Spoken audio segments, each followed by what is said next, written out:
Welcome back, 18! Sige, I'll give Millie G the honors of asking the first question, directed, of course, to Pablo. Pablo, I wanted to ask you a question. Your EPs have showcased a range of styles, right? From ballads to high-energy pop. How do you decide on the musical direction of each release? The musical direction?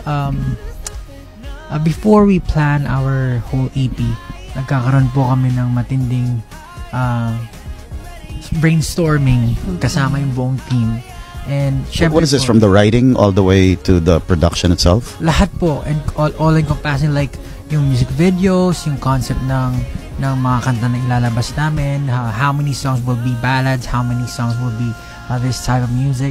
So from there, we assess kung ano yung nasan kami sa career namin, sa journey namin. So if what we're feeling right now should be aligned to what we're going to release. So, for example, we want to release, we're feeling, if we want to impart a message about the importance of time. Alright. Yun po yung, dun po kami magbabase kung ano po yung gusto namin ilabas na music. Kumbaga nagkakaisa naman kayo. You guys are working as a team, no? Di po kami nagkakaisa, sa totoo lang po. For the first time. Madalas po maraming discussion, pero syempre po in a team kailangan merong compromisation, di ba? Kailangan for ano ba yung goal ng grupo, yun naman po palagi, hindi siya goal. It has to be a total collaboration, yes, talaga, di ba? Yes, na everybody accepts. Yes, of course. Okay. Yun, diba? kaya po namin nabuo yung EP, nag-create kami. First time po namin maglabas ng rock song na galing po kay Ken. Excellent. So parang kumukuha po kami ng fragments of each member. Kasi po mahirap po yung grupo na parang magde-decide kami, kailangan mag-a-agree lahat. So ganito lang gawin natin. O ikaw, pili ka ng isa, gagawin natin yan. Pili ka ng isa, gagawin natin yan. So that parang everyone is happy or parang gets to experience each member's thoughts and feelings po. Ganun po siya. Excellent. So at least everybody has a say kahit papano. Yes. So that's good. That's good. All right, guys. Another question here. This one's for Stel naman. So Stel, first of all, guys, I gotta say congratulations. You guys have done so much for the Philippines. Hindi lang para sa inyo, kundi para sa buong bansa natin for representing, di ba? Congratulations, guys. And with that, you've made history as the first Southeast Asian act to chart sa Billboard, di ba? Billboard Social 50 and Next Big Sound. And ang dami pa nito. You've got a lot under your belt, pare. How does it feel to represent the Filipino? Lalo na yung music natin, pare, on stage. Grabe. Di ba? So, yung pinakamabigat na tanong. Actually po, every time we receive an achievement, talagang, syempre, we feel happy, honored, and super proud po. Hindi lang sa aming lima, but of course, sa team po namin. Kasi hindi naman po namin magagawa lahat ng to without the support with them na kasama namin everywhere kami pumunta. And syempre hindi po mawawala yung fans na nandyan. Parang lahat po ng achievement kasi na to hindi siya mangyayari. Di ba po may kasabihan tayo, hindi naman po andar ang barko kung walang nagpapatakbo nito. Mismo. So parang Captain! hindi po kasi di ba kung kaming lima lang po, hindi po siya uusad eh. Pero kung wala yung mga taong naniniwala, sumusuporta po sa amin, hindi kami magkakaroon ng fire to do the things that we wanna do pa. Iba talaga pakiramdam rin if they sing it back to you, no? Opo, parang kahit po yung mga ibang lahi din, na parang they love our language, even our culture, they try to understand us. Malaking bagay po yun kasi hindi lang naman po to about music eh. This is something we wanna share not only to our fans but also outside the Philippines na hindi lang music yung gusto nilang marinig from us, even our story. Now, openly kami i-share. Kaya I think people can really connect to us and they really understand what we want to say through our music. And I think we are not only representing Filipino music, also our culture and yung paniniwala namin na I think it's time that Filipinos really deserve the spotlight kasi we can really propel in every aspect kasi we're very talented and marami tayong alam gawin. At alam natin na kahit sa parte ng bansa, there's a lot of Filipino po talaga. Yes, and we've had already a lot of examples that you guys already know, syempre, in our history, diba, na who have been world-renowned. Yes. And just like yourselves, congratulations na rin. Thank you. Galing. Thank you. All right, I think Millie has another question here for you. Yes, let's talk about the word simula't wakas, and I wanted Josh to answer this one, because it means end and beginning, right? What story are you telling to this concert series? Bakit siya simula't wakas? Mahaba po ito eh. Meron pa ba tayo ano? Pero to Okay make it very parang short lang, siguro yung buong it started syempre with the idea of Pablo po, with the trilogy. So from before po, ano kasi siya, nag-start po kami sa pagsibol. Okay. So germination, and then pagtatag po. Yung pagsibol is ano nga bang ano natin doon? Question mark. Then yes po, pagsibol or paano po natin yan ano. Tapos yung exclamation mark is the next ano po, para ginamit po namin for the symbol. Yun naman po yung pagtatag.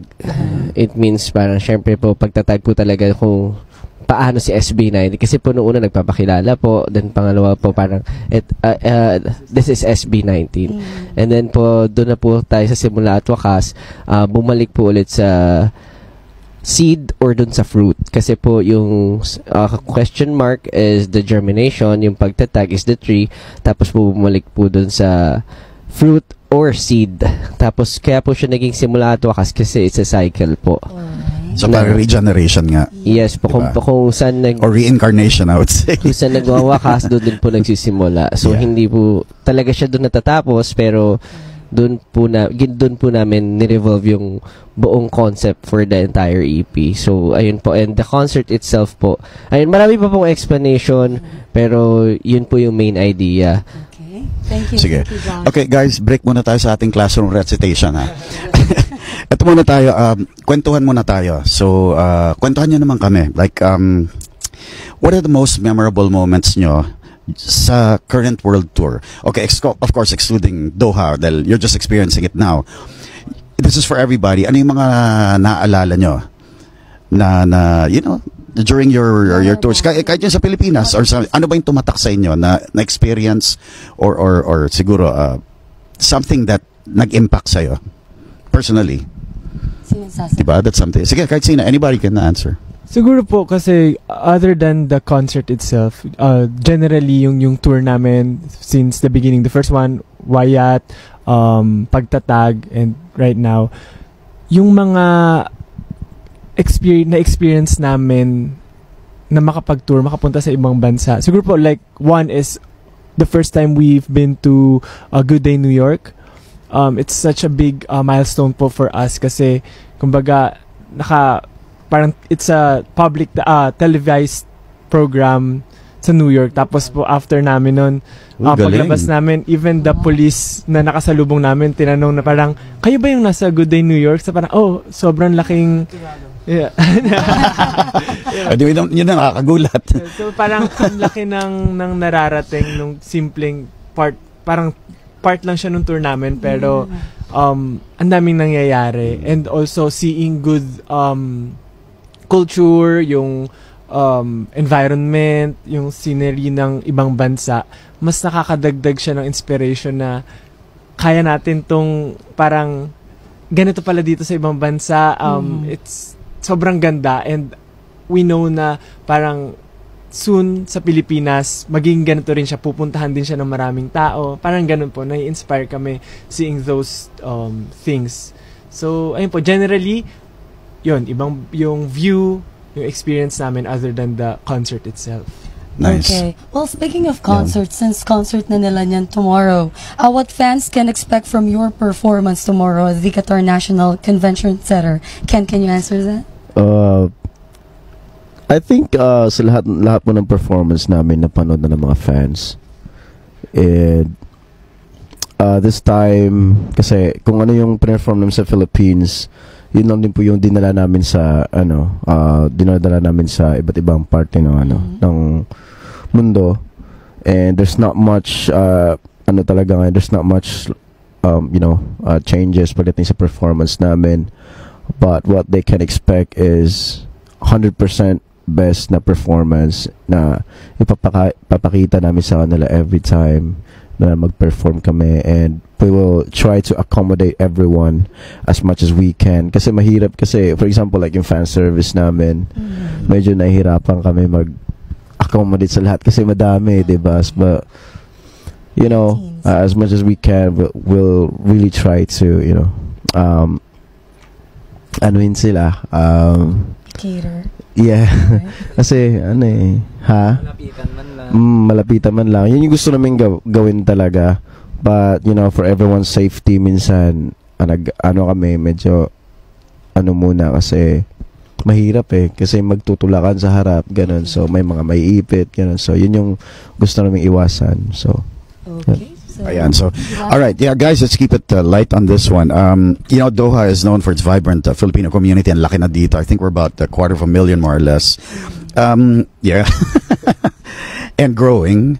And you guys have, yan, ang camera natin. Our Facebook live fans are watching right now. So, any message, any special message that you guys want to send to our fans out there na nanonood ngayon? and also invite everyone to Yeah, watch invite na rin. tomorrow. Yeah, invite them na rin. hello po sa inyong lahat dyan, sa lahat ng mga nanonood. Magandang araw po sa inyong lahat. And I hope that you guys are having a good time listening to us while we're discussing something sa interview na to. I hope na nag-enjoy kayo. And, you know, sa mga pupunta po sa concert namin dito sa Qatar National Convention Center, magkita-kita po tayo lahat and mag-enjoy po kayo lahat. That's tomorrow. Yeah, tomorrow 8 p.m. Yeah, tsaka may mga tickets po na available sa lahat po ng gustong manood. Pwede po kayo mag-avail ng tickets. Sa saan dyan? Ayan, sa... Wait. Qtickets, qtickets.com. and snow.com/SRian. Yeah. Thank you. Okay. Sige, brother, Thank you for that. would you like to invite them your way? Yes, syempre po tomorrow magkita-kita po tayo. Make sure po namin na magiging unforgettable po yung experience nyo. Syempre, especially sa mga kabayan natin dito na namimiss na ang Philippines at ang mga performances na ganito. I-make sure po namin na it's gonna be worth your time and syempre your efforts. Yun lang po. Maraming salamat syempre para sa mga 80 namin. Okay. Lastly, can we just ask them to say you're listening to Kabayan Radio? Yeah. Pero wait, they might have some more messages. Sige, go ahead, bro. May message? Yeah, you have any more messages? Okay na kayo? All right. Yeah, It's still gonna yun po, go somewhere sa- after this. Yeah. Yeah, sa lahat po ng 18 na nanonood ngayon and also mga kabayan natin, sana po ay masuportahan nyo ang musika ng Pilipino. You could listen to SB19. Puntahan nyo lang po ang mga social media accounts namin, SB19 Official or Official SB19. At syempre po, yun nga, bukas na ang concert namin here sa Qatar. And hindi lang yan dyan natatapos ng simula at wakas kasi meron pa po kaming Bangkok and Oceania leg. Sana po ay mabisita nyo rin ang aming social media for that. Alright. Thank you. Also, by the way, later, why don't you tell them to for the press we're the press inviting you con? guys to come over din sa may Mall of Qatar for 7 p.m. para sa ating press con. alright? Magmamalling kami. Nila pa. Okay, thank you, SB19. Ayan. Thank you. SB19, thank you so much. You know, your collaborations also with the other artists are just amazing. Congratulations. Keep on doing what you're doing, pare, and good luck, man. I mean, we wish you all the best. Nakasuporta kami lahat sa inyo. Say Kabayan Radio 94.3 bye. Alright. Yeah, Kabayan Radio 94.3. You're listening to Kabayan Radio 94.3. 1, 2, 3. You're listening to Kabayan Radio 94.3. All right. Sige, I'll give Millie G the honors of asking the first question, directed, of course, to Pablo. Pablo, I wanted to ask you a question. Your EPs have showcased a range of styles